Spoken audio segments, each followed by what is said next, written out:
Press మీట్కి వచ్చే ముందు ఈరోజు నిజంగా వరలక్ష్మి శరత్ కుమార్ గురించి మాట్లాడాలి అని స్క్రిప్ట్ రాసుకొని వచ్చారా? లేదు లేదు ఆన్ ది స్పాట్లో అక్కడికక్కడ మాట్లాడారా? లేదు. అంటే మాకు అనిపించింది ఏంటంటే నేను అంతకుముందు సినిమాలు చేశాను. సినిమాలు చేసినప్పుడు కూడా ఎప్పుడు కూడా అంత బాధపడలేదు. కాకపోతే ఈసారి ఏంటంటే వాటన్నిటికన్నా గతంలో చేసిన సినిమాలన్నిటికన్నా 10 times బెటర్ సినిమా ఇది. ఇంత హ్యూజ్ కాస్టింగ్ ఒకటి ఉండటం ఒకటి, తర్వాత మంచి థియేటర్లన్నీ సెట్ అయిపోయినాయి కదా, దీన్ని ఎలాగైనా తీసుకోవాలి అన్నప్పుడు అక్కడికక్కడ వచ్చినటువంటి మాటలు తప్ప స్క్రిప్ట్ రాసుకుంటే ప్లాన్ చేసుకునేవాళ్ళం. అదే నేను అడిగేది. ఎందుకంటే మాకు ప్రొడ్యూసర్ గారు కూడా కృష్ణ గారు కానివ్వండి, వాళ్ళకు కూడా పూర్తిగా సినిమా మీద అవగాహన ఉండి మేము ఎలా చేద్దాం అలా చేద్దాం అని ప్లాన్ చేసుకునే పర్సన్స్ కూడా కాదు. ఎందుకంటే అంత ప్లెయిన్ ప్యూర్ హార్టెడ్ అనమాట. అది పని చేస్తున్న దీంట్లో.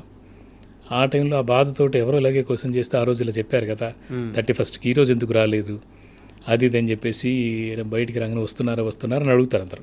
రాగానే మీడియా అడుగుతుంది, ఫస్ట్ అడుగుతారు. స్టార్ట్ కాకముందే అడిగారు. ఆ అడిగిన దాంతో ఏంటంటే ఇంకా బాధ అనిపించింది. ఎందుకంటే అప్పుడు స్పందించలేదు ఆవిడ అని చెప్పేసి అన్న దీంతో బాధ అనిపించి నేను మాట్లాడి ఆ మాటల్లో అఫ్కోర్స్ అంటే కక్ష కొద్దీ చేసే పని ఎంతగా కాదు. ఎందుకంటే నాకు 100% షూటింగ్ బాగా సపోర్ట్ చేశారు. ఇన్ టైంలో వచ్చారు, టైంకి వెళ్ళారు, మాకు ఎలాంటి రిస్కీ షాట్స్ అని చేశారు.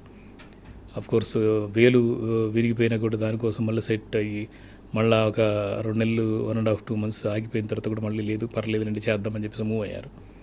అంత చేసిన పర్సన్ ఇప్పుడు ఎందుకు చేయలేదన్న ఒక బాధతోటి and cinema pressure, cinema release అవుతుందన్న దీంతో కొద్దిగా నేను ఏదో అన్నాను. బట్ ఎందుకంటే నా లైఫ్లో ఎప్పుడు కూడా ఏ అమ్మాయిని కానీ ఫ్రెండ్స్ని కానీ లేదంటే ఎవరిని హర్ట్ చేసింది లేదు. నా సొంత బ్రదర్ని కూడా ఓరే అనింది లేదు లైఫ్లో ఇప్పటివరకు కూడా. బాబు అని పిలుస్తాను. అలాంటి దీంట్లో అప్పుడు నేను వరలక్ష్మి గారిని కూడా ఏమీ అనలేదు. బట్ నా బాధ ప్లస్ ఇప్పుడున్నటువంటి ప్రొడక్షన్ ఉన్న సిచ్యువేషన్, అంటే రిలీజ్ చేయాలి కాబట్టి ఆ సిచ్యువేషన్కి రియాక్ట్ అయిన దాన్ని చాలా వైరల్ అయిపోయింది. అయితే ఆ వైరల్ దీంట్లో భాగంగా ఏం చేశారంటే వేరే వాళ్ళంతా అన్వయించుకున్నారు దాన్ని. వేరే వాళ్ళు అన్వయించుకోవడం అంటే నేను ఎప్పుడు ఈ ఇంటర్వ్యూకి రాకముందు చూశాను. విష్ణుప్రియ అని ఒక ఆర్టిస్ట్, అంటే ఆవిడతో నాకు పరిచయం లేదు యాక్చువల్గా.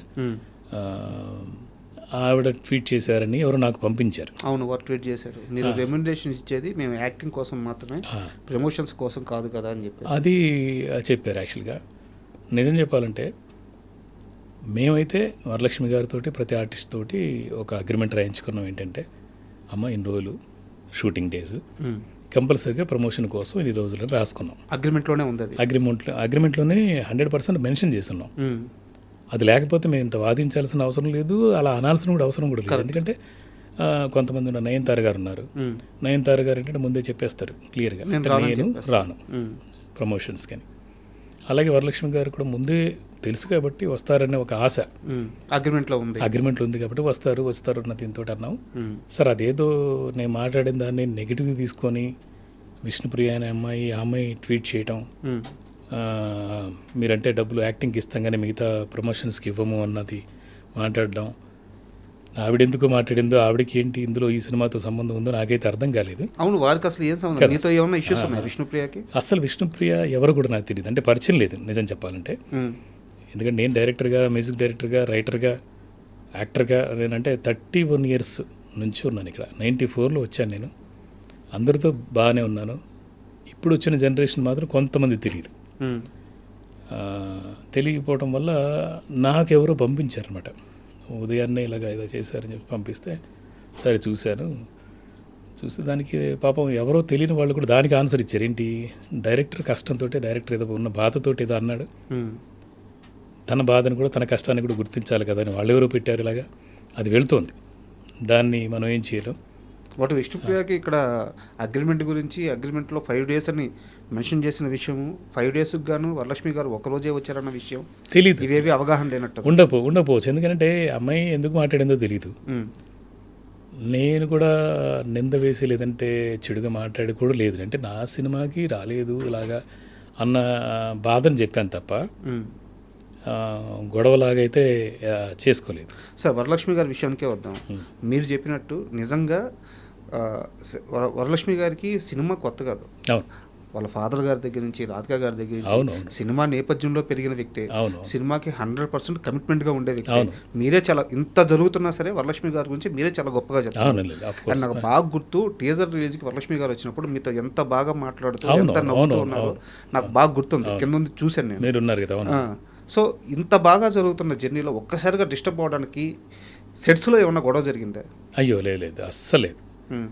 అసలు అలాంటి ఇది కూడా కాదు, గొడవలు పడి చేసేంత ఇది కూడా కాదు. కానీ నాకే ఆశ్చర్యంగా ఉంది రాకపోవటం వల్ల. నేను అన్న తర్వాత అందరూ మీడియా వైరల్ చేసిన తర్వాత కొంతమంది ప్లాన్ అనుకున్నారు. ప్లాన్ అంటే వరలక్ష్మి గారు నేను మాట్లాడుకుని ఇలా ప్లాన్ చేసేసి వైరల్ చేస్తున్నారేమో అనుకున్నారు. బట్ గొడవ చాలా పర్సనల్గా వెళ్ళిపోయింది కదా. వారు వరలక్ష్మి గారు ట్వీట్ చేశారు, చూసారా మీరు? ఏది అరిసే కుక్కలు కరవు అంటూ కుక్కతో పోలుస్తూ ఒక ట్వీట్ చేశారు. ఇదే ఇష్యూ మీరు మాట్లాడిన మీ ఓకే చూడలేదా మీరు? నేను చూడలేదు. యాక్చువల్గా ఎవరో అన్నారు, అంటే ఇలాంటి ట్వీట్ లాగా ఏం చెప్పలేదు. కానీ ఆర్టిస్టులు ఎవరో ఫోన్ చేసేసి, అసలు చాలామంది ఆర్టిస్టులు నాతో వర్క్ చేసిన వాళ్ళు, చాలా పెద్ద ఆర్టిస్టులు. నేను బ్రహ్మానందం గారు చేయలేదు, కానీ ఆయనతో వర్క్ చేశాను. బ్రహ్మానంద గారి దగ్గర నుంచి, కోట గారి దగ్గర నుంచి, ఇప్పుడున్న లేటెస్ట్ ప్రవీణ్, సప్తగిరి గారు, వాళ్ళందరితో నేను వర్క్ చేశాను. వాళ్ళలో కొంతమంది ఫోన్ చేసి, అన్నయ్య ఏంటి ఇంత రియాక్ట్ అయ్యారు మీరు అనే, మళ్ళీ ఆవిడ ఎందుకు రియాక్ట్ అయ్యింది అంటే, ఏం రియాక్ట్ అయిందో ఇంకా తెలియదు నాకు యాక్చువల్గా. ఎందుకు రియాక్ట్ చాలా సీరియస్గా రియాక్ట్ అయ్యారు. కుక్కతో పోలుస్తూ ట్వీట్ చేశారు. కుక్కతో పోల్చడం అని అంటే యాక్చువల్గా మనం అలా అంటుందని నేనైతే అనుకోను. అలా అనిందంటే మాత్రం వాళ్ళ విజ్ఞతకి వదిలేయాలి. యాక్చువల్గా ఏంటంటే నేనటి నుంచి, అంటే నేను ప్రెస్ మీట్ పెట్టకముందు నుంచి మా ప్రొడ్యూసర్ గారు కంప్లైంట్ ఇవ్వాలి, ఇలాగా మాకు ఇబ్బంది పెట్టారు, మనకి ప్రమోషన్కి ఇది చేయలేదు అని ట్రై చేస్తూ, అంటే కంప్లైంట్ ఇవ్వాలని దీంట్లోకి అనుకుంటూ ఉన్నారు యాక్చువల్గా కౌన్సిల్లో. మనమే వద్దులే అని చెప్పేసి, ఎందుకులే మనం హ్యాపీగా సినిమా చేసుకుంటున్నాము అంటే ప్రెస్ మీట్ ముందు వరకు జరిగిన ఇది ప్రయత్నం. ఇప్పుడు ఏ మూడ్లో ఉన్నారు? కంప్లైంట్ ఇవ్వాలనుకుంటున్నారా లేదా? అంటే కంప్లీట్లీ యాక్చువల్గా అది ప్రొడ్యూసర్ కాల్ కూడా. అంటే నాకు వ్యక్తిగతంగా వరలక్ష్మి గారి మీద ఏమీ లేదు, ఎలాంటి ఇది కూడా లేదు. ఎందుకంటే నాకు చాలా ఇష్టం ఆవిడ పర్ఫార్మెన్స్ ఇష్టం, టైమింగ్ ఇష్టం, వర్క్ చేయడం ఇష్టం. కానీ నిన్న జరిగింది మాత్రం కంప్లీట్గా వేరే వెర్షన్లోకి వెళ్ళిపోయింది. ఆ వేరే వెర్షన్లోకి వెళ్ళిపోయి నిజంగా చాలామంది రాత్రి 9:30, 10 o'clock కూడా నేను 30 years నుంచి తెలిసినటువంటి ఒక ఆర్టిస్ట్ కూడా ఫోన్ చేసి, ఇలా జరిగింది ఏంటి, ఇలా మాట్లాడారేంటి, ఇలాగా అయిపోయింది అని మాట్లాడితే, పొద్దున లేవగానే 7 o'clock, 6:30, 7 o'clock కూడా మాట్లాడటం. తర్వాత ఈ విష్ణుప్రియ కౌంటర్ చేసిందని, ఇప్పుడు తర్వాత వరలక్ష్మి గారు మీరు కౌంటర్ చేశారు కుక్కతో పోల్చింది అంటే, యాక్చువల్గా కుక్కతో పోల్చింది అనేది మాత్రం అది చాలా తప్పు. ఎందుకంటే డైరెక్టర్ని పోల్చిందా, ప్రొడ్యూసర్ని పోల్చిందా, లేదంటే మొత్తం ప్రొడక్షన్ హౌస్ని పోల్చిందా అనేది ఇంకా తెలియదు. అది నిజమా కాదు కూడా తెలియదు. ఎందుకంటే ఇప్పుడు ట్విట్టర్లో ట్వీట్ చేసింది అనేది మాత్రం నాకు చూపించారు వేరే వాళ్ళు, ఇది విష్ణుప్రియ చేసిన దానికి ఎవరో కౌంటర్ చేశారో చూశాను నేను. ఆవిడతో నాకు డైరెక్ట్గా ఇది కూడా లేదు కాబట్టి, సరే నేను నిజం చెప్పాలంటే అమ్మాయి నెంబర్ తీసుకుని నేను అడుగుదాం అనుకున్నాను, విష్ణుప్రియని ఏంటమ్మా ఏమైంది అసలు, నీకంటే నీకు విషయం తెలిస్తే ప్రాక్టికల్గా ఈ ప్రాబ్లం జరిగింది, ఏదైనా ఇష్యూ అయ్యింది, లేదంటే నా వల్ల లేదా మా ప్రొడక్షన్ వల్ల వరలక్ష్మి గారికి ఏదైనా ప్రాబ్లం అయింది, దీని మీద స్పందిస్తే చాలా బాగుంటుంది. కానీ అక్కడ జరుగుతున్నది ప్యూర్లీ ఒక సినిమా రిలీజ్ అవుతున్న సందర్భంలో నా బాధో లేదంటే ప్రొడక్షన్ హౌస్ బాధలో ఉన్నప్పుడు మీకు అసలు సంబంధం లేదు, అస్సలు కాదు. వ్యక్తిగతంగా అసలు ఆవిడతో మాకు ఎలాంటిది లేదు. ఇప్పుడేం సార్, అంటే నేను మళ్ళీ ఓపెన్గా అడుగుతున్నాను, మళ్ళీ స్ట్రైట్గా అడుగుతున్నాను, మళ్ళీ కంప్లైంట్కి వెళ్ళే ఆలోచన ఉందా లేదా? మా ప్రొడ్యూసర్ గారు అయితే వెళదాము అని చెప్పేసి ప్రసన్న కుమార్ గారు వీళ్ళతో మాట్లాడదాం, నేను దొరకలేదు, వాళ్ళు మాట్లాడాలి అని చెప్పేసి అని అన్నారు. నాకు అంటే ఆవిడతో గొడవకి వెళ్ళి ఇది చేయాలని మాత్రం ఎట్టి పరిస్థితులు లేదు. సరే నేను అన్నాను, ఆవిడ అని ఉంటే ఆవిడతో కూడా నేను అడుగుతాను డైరెక్ట్గా, ఇలాగా కుక్కతో పోల్చడం ఇట్లా వస్తారా, మళ్ళీ కలుస్తారా, మిమ్మల్ని మాట్లాడతారా, ఎదురు పడతారా అని అంటే మరీ అంత శత్రుత్వం ఏం లేదు. కానీ ఆవిడ నేను అన్న దానికి హర్ట్ అయ్యిందేమో అనుకుంటున్నాను. ఎందుకంటే చాలామంది ఆర్టిస్టులు అందరూ ఫోన్ చేశారు కాబట్టి వాళ్ళు కూడా అన్నయ్య ఆ అమ్మాయి చాలా మంచిది, ఎప్పుడు కూడా ఇలాగ ఇబ్బంది పెట్టలేదు, ఏ సినిమాలు కూడా ప్రమోషన్కి తను వస్తుంది. కానీ మీరు అన్నారు నాకు అర్థం కావట్లేదు, మీకు ఏదైనా గొడవ జరిగిందని చాలామంది అడిగారు ఆర్టిస్టులు. పర్సనల్గా ఏదైనా గొడవ జరిగిందా లేదా ఇంకేమన్నా అంటే మీ వల్ల జరగదు, కానీ మీ కంపెనీలో ఎవరైనా అన్నది ఏదైనా ఉందా, లేదా ఇంకేమైనా ఇబ్బంది పెట్టారా అని చెప్పేసి అంటే నేను అన్నాను, ఆర్టిస్టులతో. అంటే మన వరలక్ష్మి గారు మరి అంత బేలా కాదు, అంటే భయపడి ఇది చేసేంత పర్సనాలిటీ ఏం కాదు. అలా ఏదైనా ఎవరైనా బెదిరించినా లేదా ఏదైనా అన్నా కూడా వెంటనే రియాక్ట్ అవుతారు. ఓపెన్గా చెప్పగలిగే ఇది ఉంది ఆవిడకి. సో ఎక్కడో ఏదో అంటే మిస్కమ్యూనికేషన్లో జరిగిన పాయింట్ టోటల్గా కూడా ఇది. ఈ డబ్బింగ్ విషయంలో ఎందుకు ఇబ్బంది పెట్టారు? డబ్బింగ్ విషయంలో అయితే డబ్బింగ్ స్టార్ట్ అయింది. డబ్బింగ్ స్టార్ట్ అయిపోయిన తర్వాత ఫస్ట్ హాఫ్ చెప్పిన తర్వాత సెకండ్ హాఫ్ చెప్పడానికి చాలా రోజులు పట్టింది. చాలా రోజులు పట్టడం వల్ల ప్యారల్గా ఇప్పుడు సరస్వతి అని ఒక సినిమా వాళ్ళది స్టార్ట్ అవటం, వాటి మధ్యలో మాకు చాలా ఇబ్బందిగా అనిపించింది. ఎందుకంటే ఇక్కడేమో మాలాంటి వాళ్ళకంటే నేను ఇప్పుడు 11th మూవీ ఇది డైరెక్టర్గా, యాజ్ డైరెక్టర్గా ఏమవుద్దనంటే కొత్త ప్రొడ్యూసర్లతో లేకపోతే ప్రొడ్యూసర్లు చాలా మంచివాళ్ళు, అంటే వాళ్ళకు అవగాహన లేకపోయినా అన్నీ సమకూరుస్తూ వెళ్ళే వాళ్ళకి ఏంటంటే లేట్ అయితే ఏమవుద్దంటే ఎందుకు లేటు అనేది ఒక క్వశ్చన్ వేసినప్పుడు వరలక్ష్మి గారు రాలేదు అన్న ఇది ఆన్సర్ వచ్చినప్పుడు ఏంటంటే కావాలని చేసిందా, ఎందుకు చేస్తుంది, అది ఇది చుట్టూ ఉండే వాళ్ళతోనే మెల్లిమెల్లిగా మనకు మైండ్ చెడిపోతుంటుంది.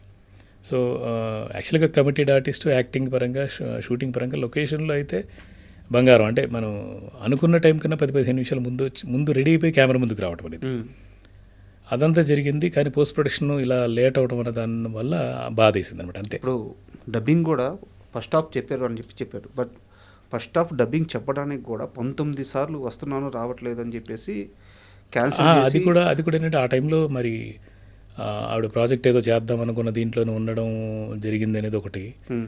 రెండోది ఏంటంటే అలా క్యాన్సిలేషన్ చేయడం వల్ల ఏంటంటే మాకు ప్రొడక్షన్లో ఎలా ఉంటుందంటే క్యాన్సిల్ చేస్తే ఒకసారి బుక్ చేసి క్యాన్సిల్ చేస్తే ఒక రేట్ పడిపోతుంటుంది అన్నమాట. సార్ ఒక డబ్బింగ్ రోజు ప్రొడక్షన్ అదే ఒక ఆర్టిస్ట్ కోసం ఒక డబ్బింగ్ థియేటర్ బుక్ చేసుకొని అంతా రెడీ చేసుకుంటే ఖచ్చితంగా అది కూడా ఖర్చే కదా. అలాంటిది 19 సార్లు జరిగిందంటే నేను యాక్చువల్గా ఓపెన్గా చెప్తాను, నేను మిమ్మల్ని ఇంటర్వ్యూ పిలవడానికి ప్రెస్ మీట్లో మీరు మాట్లాడింది ఒక్కటే కారణం కాదా? నిజంగా వరలక్ష్మి శరత్ కుమార్ గారు అలా ఇబ్బంది పెట్టే మనిషి అయితే కాదు, నాకు 100% కాదు. కానీ 19 సార్లు వస్తానని చెప్పి రాలేదంటే నిజంగా చాలా సీరియస్ ఇష్యూ. అవును. ఎందుకు అంటే ఒక డైరెక్టర్ కానీ ఒక ప్రొడక్షన్ హౌస్ కానీ ఇంత స్ట్రగుల్ అవ్వకూడదు ఒక సినిమా విషయం. అవును. ఎందుకు జరిగింది అనేది అర్థం కావట్లేదు. అదే అంటే ఎందుకంటే అన్నిసార్లు క్యాన్సిల్ చేస్తే కూడా మనకి పొద్దున్న వెళ్ళటం, టిఫిన్ చేయటం, ఒక గంట సేపు కూర్చోవడం, తిరిగి రావటం అనేది ఉంటే ప్రొడ్యూసర్ ఖర్చే, కడుపు మండిపోతుంది. వాళ్ళు ఏంటంటే దానివల్ల అవన్నీ కూడా ఒక్కోటి అయిపోయి పర్వతం అయిపోయినట్టుగా అయింది. అంతే తప్ప ఎందుకు ఇలా చేసింది అనేది కారణాలు అయితే తెలియదు ఆ టైంలో. అండ్ ఆవిడ ప్రొడక్షన్ ప్యారలల్గా జరుగుతున్నందువల్ల అటు ఇటు ప్యారలల్ బ్యాలెన్స్ చేయడానికి ఇది చేసిందా తెలియదు. అది బాధ అనిపించింది.